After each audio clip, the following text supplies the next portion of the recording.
और कितनी नवाजी महाराज इधर आ जाओ।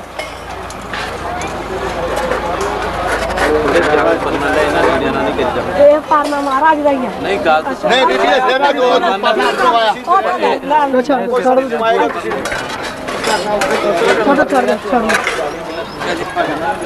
ले आओ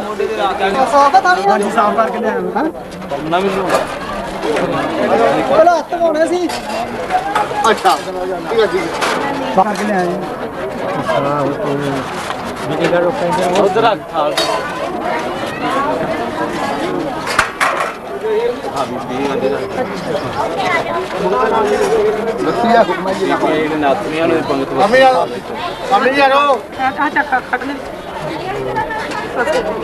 उधर तेरा नहीं है लियाओ जी लियाओ साथ थल्ले ना रखो भोजन इधर ही भोजन नीचे ना रखो अच्छे में हाथ में पकड़ के रखो कहते भोजन थल्ले ना रखो कितने ना पहला कराई पर आगे था और दादा पानी रख दे रखी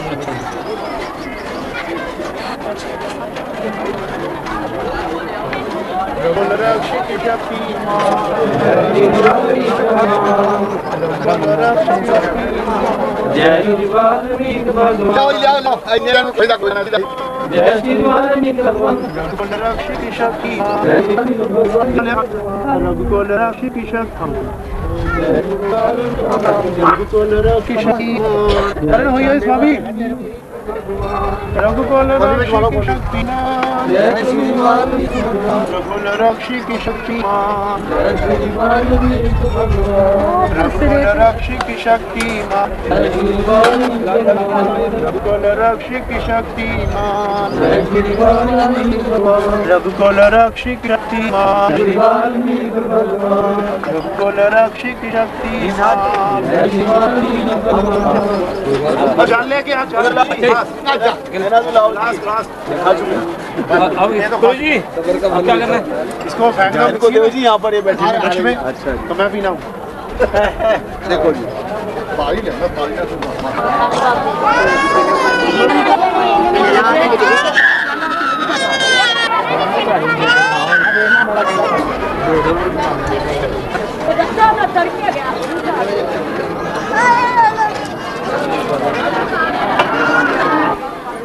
अपनी नदी के साथ जुट करो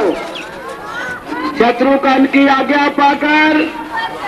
सेना में एक बारी लव पारी छोड़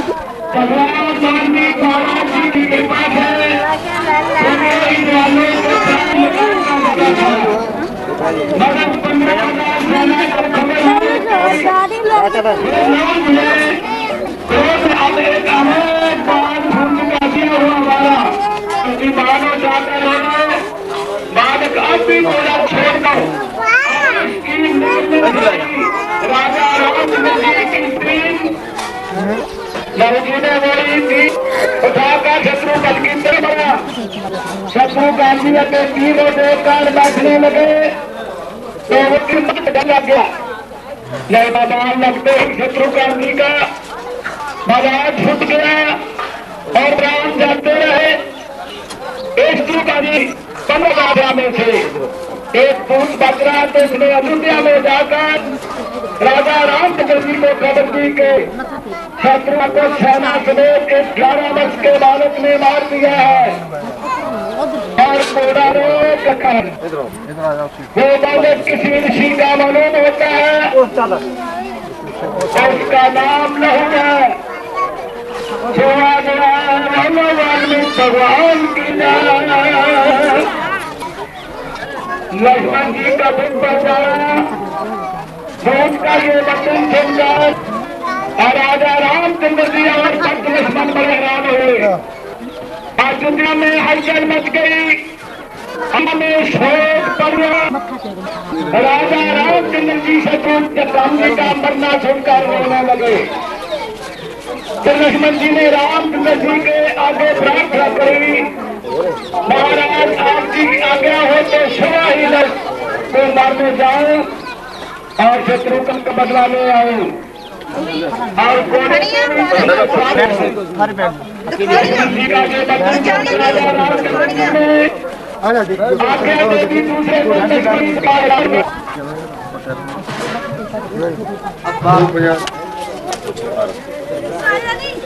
फोटो हाँ जी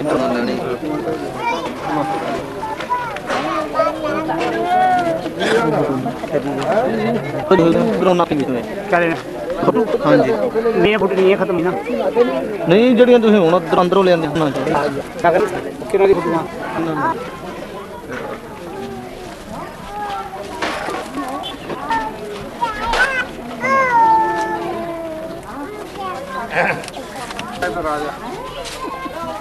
अंदर से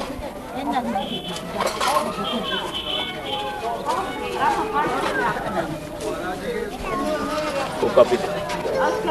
देख ले देख लियो चलो ले आओ आ ले आओ पैसे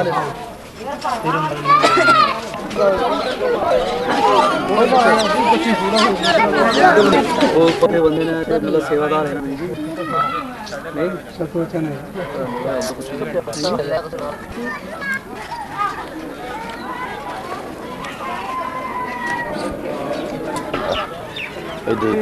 अच्छा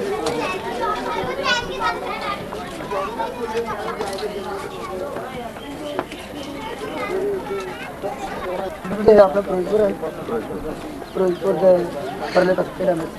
ठीक आ गए मेरे पुत्र कनेडा ही आया ਮਾਰਾ ਹੀ ਬਿਆਨ ਦਾ ਸਾਈ ਗਿਆ कौन का कौन बोली जाना राजा साथे वाले भी मार ਨਹੀਂ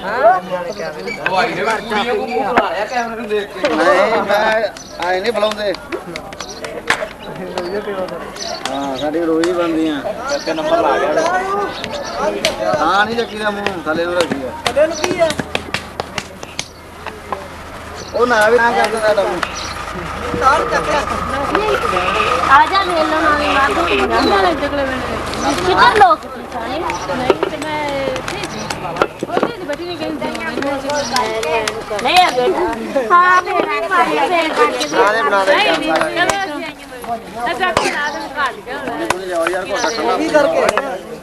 नहीं करके पानी पिया ले पेड़ा ले पेड़ा ਤੂੰ ਵੀ ਬਣਵਾ ਲੈ ਅੰਦਰ ਮੰਗਾ ਯਾਰ ਤੂੰ ਇੱਧਰ ਆਇਆ ਕਰ ਇੱਥੇ ਬੈ ਅਰੇ ਮਾਲਿਕ ਮੈਂ ਤੂੰ ਵੇਲ ਪਾ ਲੋ ਰੰਨਾ ਵੇਲ ਪਹਿਲਾਂ ਮੈਨੂੰ ਲਿਆ ਨਹੀਂ ਹੋ ਜਾ ਪ੍ਰੂਫ ਹੋ ਜਾਂਦਾ ਨਾ ਲੱਗੀ ਡਾਕਟਰ ਦੇ ਹੱਥ ਆਈ ਵੇਲ ਨਾ ਕਰ ਮੈਨੂੰ ਇਹ ਬਾਲੀ ਇੰਨੀ ਕਿਹਦੀ ਬਾਲੀ ਕਿੰਨਾ ਚੱਲ ਆਏ 6 ਮਹੀਨੇ ਦੀ ਸਾਲ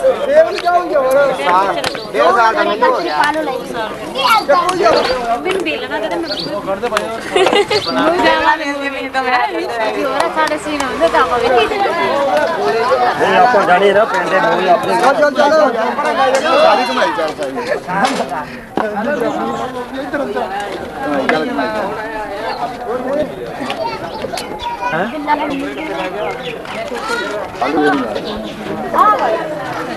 ਉੱਥੇ ਦੇ ਆ ਬਲਾਸ ਲਈ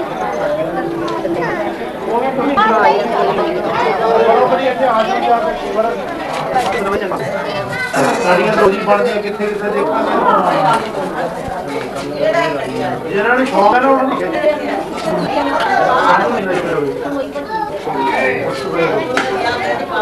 ਖਿੱਚੀ ਨਾਮ ਹੀ ਖਿੱਚੀ ਉਦਾਂ ਦੀ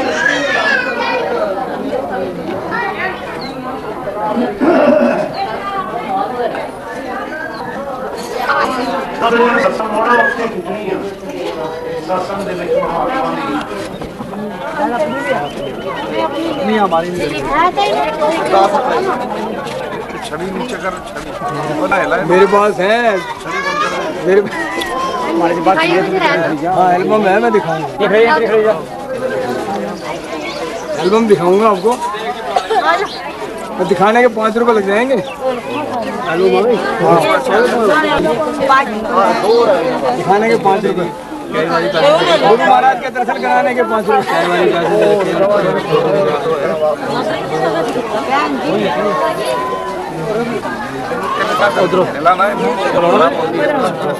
महाराज इधर आ जाओ जल्दी हो गया मेरा बहुत देर से हो रहा है वो फिर क्या करता कैमरा डालो आ जाओ अब तो आ जाओ वैकेंसी हो नहीं हुआ तो क्या है कैमरा डालो पूरा बड़ा है क्या कैमरा डालो अंदर संता जी ले ले एक संता क्या सारे आगे जगह बैठना हां तो कोई वहां बैठा कोई वहां बैठा सेवादारी करो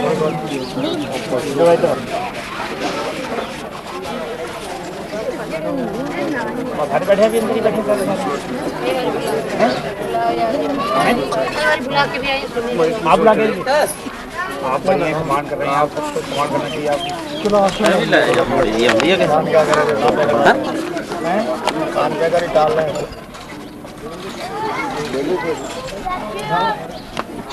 ਭਗਵਾਨ ਵਾਲਮੀਕ ਯੋਗ ਆਸ਼ਰਮ ਦੀ ਜ਼ਿਲ੍ਹਾ ਜਲੰਧਰ ਦੇ ਮੁਖੀ ਮਹਾਂਪੁਰਸ਼ ਸਵਾਮੀ ਲਾਲਨਾਥ ਜੀ ਮਹਾਰਾਜ ਪਿਛਲੇ ਭਗਵਾਨ ਵਾਲਮੀਕ ਵੱਲੋਂ ਬਖਸ਼ੇ ਹੋਏ ਸਵਾਸਾਂ ਨੂੰ ਭੋਗਦੇ ਹੋਏ ਅਕਾਲ ਪੁਰਖ ਦੇ ਚਰਨਾਂ 'ਚ ਜਾ ਬਰਾਜੇ ਹਨ। ਉਹਨਾਂ ਭਗਵਾਨ ਵਾਲਮੀਕ ਵੱਲੋਂ ਦਰਸਾਏ ਹੋਏ ਮਾਰਗ ਤੇ ਚੱਲਦਿਆਂ ਹੋਇਆਂ ਦਲਿਤ ਵਰਗ ਲਈ ਇੱਕ ਚਾਨਣ ਮਨਾਰੇ ਵਜੋਂ ਕੰਮ ਕੀਤਾ। ਰਾਮ ਤੀਰਥਮ ਵਾਲੇ ਮਹਾਰਾਜ ਗਿਆਨਨਾਥ ਜੀ ਦੀ ਪ੍ਰੇਰਨਾ ਸਦਕਾ ਸਵਾਮੀ ਲਾਲਨਾਥ ਜੀ ਨੇ 9 ਸਾਲ ਦੀ ਉਮਰ ਵਿੱਚ ਹੀ ਭਗਤੀ ਦਾ ਮਾਰਗ ਅਖਤਿਆਰ ਕਰ ਲਿਆ ਸੀ। ਸਵਾਮੀ ਲਾਲਨਾਥ ਜੀ ਨੇ 4 ਮਈ 1930 ਨੂੰ ਪਿਤਾ ਉੱਲਾ ਰਾਮ ਅਤੇ ਮਾਤਾ ਕਰਮਜੀਤ ਦੇਵੀ ਦੀ ਕੁੱਖੋਂ ਗੁਰੂ ਹਰਸਹਾਏ ਤਹਿਸੀਲ ਮੁਕਤਸਰ ਜ਼ਿਲ੍ਹਾ ਫਰੀਦਕੋਟ ਵਿਖੇ ਜਨਮ ਲਿਆ। ਉਹਨਾਂ ਦੇ 4 ਭਰਾ ਅਤੇ 4 ਭੈਣਾਂ ਸਨ। ਉਹਨਾਂ ਨੇ ਭਗਵਾਨ ਵਾਲਮੀਕ ਜੀ ਦੀ ਮਹਿਮਾ ਗਾਇਨ ਕਰਨ ਲਈ ਅਤੇ ਉਹਨਾਂ ਤੇ ਪਾਏ ਹੋਏ ਪੂਰਨਿਆਂ ਤੇ ਚੱਲਦੇ ਹੋਏ ਭਗਵਾਨ ਵਾਲਮੀਕ ਜੀ ਦੇ ਮੰਦਰਾਂ ਦੀ ਅਨੇਕ ਥਾਵਾਂ ਤੇ ਸੇਵਾ ਕਰਵਾਈ, ਜਿਵੇਂ ਕਿ ਮਹਿਤਾਬਗੜ੍ਹ ਕਪੂਰਥਲਾ, ਵਾਲਮੀਕ ਮੰਦਰ ਸਰਸਾ, ਵਾਲਮੀਕ ਮੰਦਰ ਮੁਹੱਲਾ ਸ਼ਹਿਰੀਆਂ ਕਪੂਰਥਲਾ ਅਤੇ 6 ਮਾਰਚ 1982 ਨੂੰ ਰਹੀਮਪੁਰ ਕੋਲ ਪਿੰਡ ਜਲੰਧਰ ਵਿਖੇ ਭਗਵਾਨ ਵਾਲਮੀਕ ਯੋਗ ਆਸ਼ਰਮ ਦੀ ਸਥਾਪਨਾ ਕਰਵਾਈ। ਸਵਾਮੀ ਲਾਲਨਾਥ ਜੀ ਦੇ ਅਕਾਲ ਚਲਾਣੇ ਪਿੱਛੋਂ ਪੰਜਾਬ ਪ੍ਰਦੇਸ਼ ਵਾਲਮੀਕ ਸਭਾ ਰਜਿਸਟਰਡ ਯੂਨਿਟ ਦੇ ਕਾਰਕੁਨ ਤੇ ਇਲਾਕੇ ਦੀ ਸਾਧ ਸੰਗਤ ਦੀ ਹਾਜ਼ਰੀ 'ਚ ਦੀ ਅਗਵਾਈ ਦਾ ਕੰਮ ਸਵਾਮੀ ਪ੍ਰਗਟਨਾਥ ਜੀ ਨੂੰ ਸੌਂਪਿਆ ਗਿਆ ਹੈ, ਜਿਨ੍ਹਾਂ ਸਵਾਮੀ ਲਾਲਨਾਥ ਜੀ ਵੱਲੋਂ ਸ਼ੁਰੂ ਕੀਤੇ ਕੰਮਾਂ ਨੂੰ ਪੂਰਨ ਕਰਨ ਦਾ ਸੰਗਤ ਨੂੰ ਭਰੋਸਾ ਦਿੱਤਾ ਹੈ। ਸਵਾਮੀ ਲਾਲਨਾਥ ਜੀ ਦੀ ਆਤਮਿਕ ਸ਼ਾਂਤੀ ਲਈ ਰੱਖੇ ਪਾਠ ਦਾ ਭੋਗ 13 ਅਪ੍ਰੈਲ ਵਿਸਾਖੀ ਵਾਲੇ ਦਿਨ ਬਾਅਦ ਦੁਪਹਿਰ 12 ਵਜੇ ਪਾਇਆ ਜਾ ਰਿਹਾ ਹੈ, ਜਿੱਥੇ ਪੁੱਜ ਕੇ ਸ਼ਰਧਾਲੂ ਸਾਧ ਸੰਗਤ ਉਹਨਾਂ ਨੂੰ ਸ਼ਰਧਾਂਜਲੀਆਂ ਭੇਟ ਕਰੇਗੀ। ਚਲੋ रिकॉर्ड के रखो लोगों दिखा मैंने पढ़ा दे आगे पढ़ो। ਆਪ ਜੀ ਨੇ ਭਗਵਾਨ ਵਾਲਮੀਕੀ ਦੇ ਕਈ ਮੰਦਰ ਉਸਾਰੇ। ਕਾਲਾ ਸੰਘਿਆ ਤੋਂ ਖਬਰ ਆ। ਭਗਵਾਨ ਵਾਲਮੀਕੀ ਯੋਗ ਆਸ਼ਰਮ ਮਹਾਰਿਸ਼ੀ ਵਾਲਮੀਕੀ ਜੀ ਦੇ ਸੰਚਾਲਕ ਸਵਾਮੀ ਲਾਲ ਨਾਥ ਜੀ ਬੀਤੇ ਦਿਨੀ ਸਰਗਾਸ ਹੋ ਗਏ। ਸਵਾਮੀ ਜੀ ਬੜੇ ਹੀ ਦਿਆਲੂ ਸਨ, ਜਿਨ੍ਹਾਂ ਨੇ ਹੋਰਨਾਂ ਤੋਂ ਇਲਾਵਾ ਵਾਲਮੀਕ ਕੌਮ ਦਲਿਤ ਵਰਗ ਦੇ ਉਥਾਨ ਲਈ ਚਾਨਣ ਮੁਨਾਰੇ ਕੰਮ ਕੀਤਾ। 9 ਸਾਲ ਦੀ ਉਮਰ ਵਿੱਚ ਹੀ ਉਹਨਾਂ ਨੇ ਭਗਤੀ ਦਾ ਰਾਮ ਤੀਰਥ ਅੰਮ੍ਰਿਤਸਰ ਸਤਿਗੁਰੂ ਸ਼੍ਰੀ ਗਿਆਨ ਜੀ ਮਹਾਰਾਜ ਜੀ ਦੀ ਪ੍ਰੇਰਣਾ ਸਦਕਾ ਅਪਣਾਇਆ। ਉਹਨਾਂ ਦਾ ਜਨਮ ਮਾਤਾ ਕਰਮੀ ਦੇਵੀ ਤੋਂ ਪਿਤਾ ਕੁਲਾ ਰਾਮ ਦੇ ਗ੍ਰਹਿ ਵਿਖੇ ਗੁਰੂ ਹਰ ਸਾਹਿਬ ਮੁਕਤਸਰ ਵਿਖੇ ਹੋਇਆ। ਉਹਨਾਂ ਨੇ ਭਗਵਾਨ ਵਾਲਮੀਕ ਜੀ ਦੀ ਮਹਿਮਾ ਗਾਇਨ ਕੀਤੀ। ਉਹਨਾਂ ਦੇ ਪੂਰਨਿਆਂ ਤੇ ਚੱਲਦੇ ਹੋਏ ਭਗਵਾਨ ਵਾਲਮੀਕ ਦੇ ਮੰਦਰਾਂ ਦੀ ਵੱਖ-ਵੱਖ ਥਾਵਾਂ ਤੇ ਸਥਾਪਨਾ ਕਰਵਾਈ। ਉਹਨਾਂ ਨੇ ਹੋਰਨਾਂ ਤੋਂ ਇਲਾਵਾ ਸਰਵ ਸ਼੍ਰੀ ਸ਼ੰਭੂਨਾਥ, ਅਮਰਨਾਥ, ਰਤਨਨਾਥ, ਸ਼ਰਦਾਨਾਥ, ਦੀਪਨਾਥ, ਮੰਗਲਨਾਥ ਦਿੱਲੀ, ਟੀਮਨਾਥ ਦਿੱਲੀ, ਪ੍ਰਗਟਨਾਥ ਫਿਰੋਜ਼ਪੁਰ ਆਦਿ ਨੂੰ ਆਪਣੇ ਗਿਆਨ ਰਾਹੀਂ ਪ੍ਰੇਰਨਾ ਬਖਸ਼ੀ। ਯੋਗ ਆਸ਼ਰਮ ਰਹੀਮਪੁਰ ਪੁੱਲ ਉੱਗੀ ਜਲੰਧਰ ਵਿਖੇ ਜਿੱਥੇ ਸਵਾਮੀ ਜੀ ਨੇ ਆਖਰੀ ਸਵਾਸ ਲੈ, ਉੱਥੇ ਸਵਾਮੀ ਜੀ ਨੇ ਇੱਕ ਸਾਲ ਵਿੱਚ 2 ਮੇਲੇ 23 ਫੱਗਣ ਸਥਾਪਨਾ ਦਿਵਸ ਦੇ ਤੌਰ ਤੇ 9 ਭਾਦੋਂ ਵਿਸ਼ਵ ਪ੍ਰਕਾਸ਼ ਦਿਵਸ ਦੇ ਤੌਰ ਤੇ ਸ਼ੁਰੂ ਕੀਤੇ, ਜੋ 1982 ਤੋਂ ਜਾਰੀ ਹਨ। ਉਕਤ ਜਾਣਕਾਰੀ ਪੰਜਾਬ ਪ੍ਰਦੇਸ਼ ਵਾਲਮੀਕ ਸਭਾ ਰਜਿਸਟਰਡ ਕਾਰਜਕਾਰਨੀ ਮੈਂਬਰ ਤੇ ਯੂਨਿਟ ਪ੍ਰਧਾਨ ਉੱਗੀ ਮਾਸਟਰ ਮਹਿੰਦਰਪਾਲ ਉੱਗੀ ਨੇ ਦਿੱਤੀ। ਉਹਨਾਂ ਇਹ ਵੀ ਦੱਸਿਆ ਕਿ ਸਵਾਮੀ ਜੀ ਤੋਂ ਬਾਅਦ ਸਵਾਮੀ ਪ੍ਰਗਟਨਾਥ ਜੀ ਯੋਗ ਆਸ਼ਰਮ ਵਾਲਮੀਕ ਦੇ ਸੰਚਾਲਕ ਬਣਾਏ ਗਏ ਹਨ। ਸਵਾਮੀ ਪ੍ਰਗਟਨਾਥ ਜੀ ਨੇ ਇਹ ਪ੍ਰਣ ਕੀਤਾ ਕਿ ਉਹ ਸਵਾਮੀ ਜੀ ਵੱਲੋਂ ਸ਼ੁਰੂ ਕੀਤਾ ਇਮਾਰਤ ਨਿਰਮਾਣ ਅਧੀਨ ਨੇਪਰੇ ਚਾੜਨਗੇ। ਸਵਾਮੀ ਲਾਲ ਨਾਥ ਜੀ ਦੀ ਆਤਮਿਕ ਸ਼ਾਂਤੀ ਲਈ ਪਾਠ ਦਾ ਭੋਗ ਮਿਤੀ 13 ਅਪ੍ਰੈਲ ਨੂੰ ਉਹਨਾਂ ਦੇ ਯੋਗ ਆਸ਼ਰਮ ਵਾਲਮੀਕ ਪਿੰਡ ਰਹੀਮਪੁਰ ਪੁਲ ਉੱਗੀ ਵਿਖੇ ਦੁਪਹਿਰ 12 ਵਜੇ ਪਾਇਆ ਜਾਵੇਗਾ। इसमें ये जितने आपके गुरु भाई हैं देखनी साढ़े आगे बैठ चल भी गलियां ही घूमो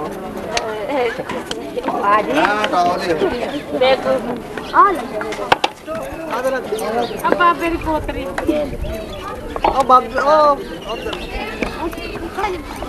मम्मी आया रे फोटो बना तू इधर जा रहा चलता रहता नहीं कमान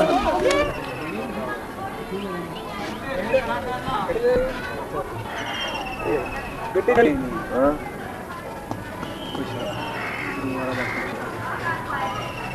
मैं अपना आपको शक्ति बख्शे महाराज गड्डी का नंबर आना चाहिए था भाई नंबर आवेगा आगे तो रहेगा सीधा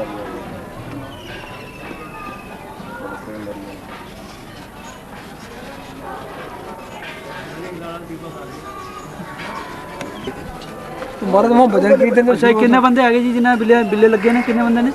10 के 10 से क्या नहीं के 22 22 है चलो तो भजन कीर्तन वहाँ चला एकदम गुरु जी आ गया। मैंने कहा देखो ये सच्ची श्रद्धा ये गुरु जी के दर्शन हो गए। कहते कितों आई संगत ना आवाज़ सुनी ना कितों आई संगत दिल्लियों अपना आप मुँह से निकला दिल्लियों संगत आई हैं। चलो ये फलाना वे फलाना टिमकाने चल इन्हों को लस्सी पिला दुध पिलाए जरा जरा कुछ मंगता नहीं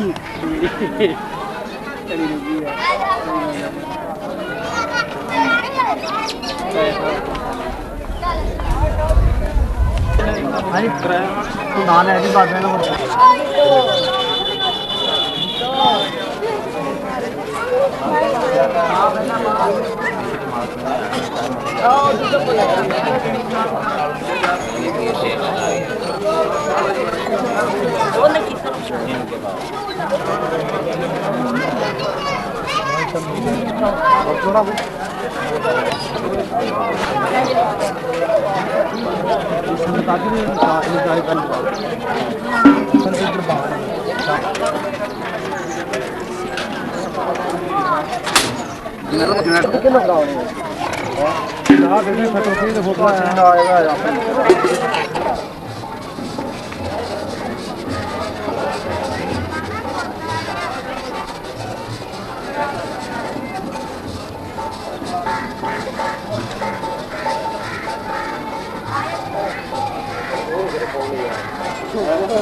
अजय होलैंड सोनू ਇੱਥੇ ਹੀ ਸੀ ਹੁਣੇ ਖਾ लो मारा क्या लो क्या मारा लो इधर आ आज इधर आ दो ਇੱਥੇ ਹੁਣ ਦੋ ਆ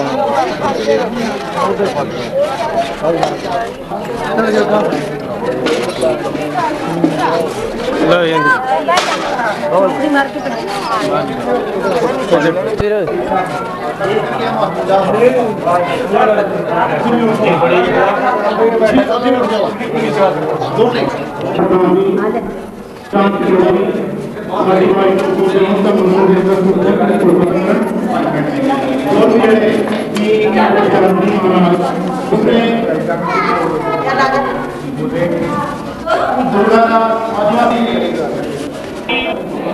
युद्ध के वास्ते तैयार हो गए 1,33,000 सेना को साथ लेकर वन में पुज गए। तो इन्हें बहादुरों की आवाज सुनकर खड़ा हो गया। लक्ष्मण जी की सेना ने लव जी को देखकर तीर निशाने शुरू कर दिए। उधर लव जी श्री गुरु भगवान वाल्मीकि जी को निष्ठा कर तीर मारते हैं। लव है लक्ष्मण जी की सेना के तमाम बाण लव जी के दाएं तरफ गिरगिरी पहाड़ की गुरु शासन जी सारे खड़े हो गए। महात्मा तो बिना और कोई अंदर ना बैठे कि दूसरे थोड़े चਿਰ ਦੀ ਬਾਤ ਚਲ ਜਾਣ ਤਾਂ ਫਿਰ ਅਸੀਂ ਸਾਰੇ ਮੁਲਾਜ਼ਮਾਂ ਨੂੰ ਆਪੋ ਬੁਲਾ ਲੈਂਦੇ ਆ ਅਤੇ ਆਰਾਮ ਦੇ ਨਾਲ ਕਥਾ ਥੋੜਾ ਕਿ ਚਿਰ ਦੀ ਸਾਡੀ ਇਹ ਗੁਰੂ ਮੀਟਿੰਗ ਹੈਗੀ ਆ ਜਿਹਦੇ ਕਾਰਨ ਸਾਰਿਆਂ ਨੂੰ ਭਰ ਰਹੇ ਆ। लक्ष्मण जी का ये वचन सुने कर्णजी ने कहा हमारे गुरु जी तमाम ताल में चले गए हैं। तुमने क्षमा लेनी है तो उनसे मांग लो जाकर। हम इतना कर सकते हैं कि तुम इस वन से भाग जाओ। हम तुम्हारे पीछे चलकर बारी मारेंगे।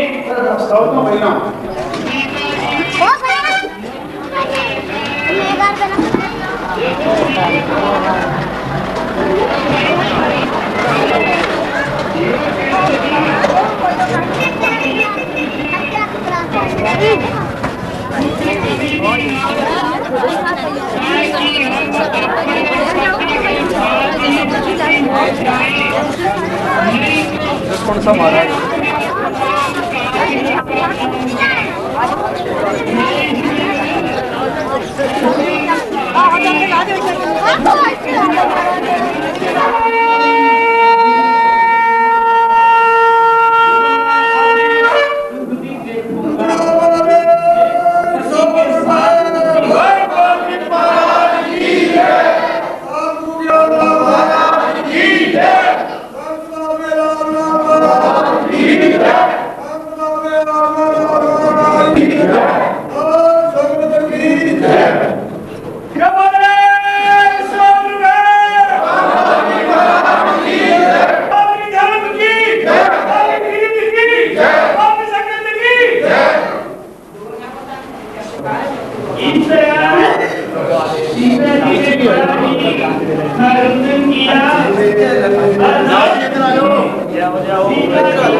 सीता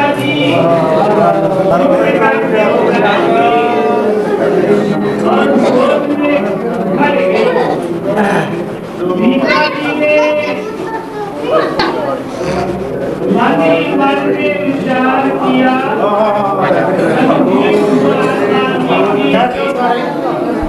जो भी किसी व्यक्ति के साथ प्रकट किया था। तीसरा अध्याय सीता जी की प्रतिज्ञा और जी बाबे आ गए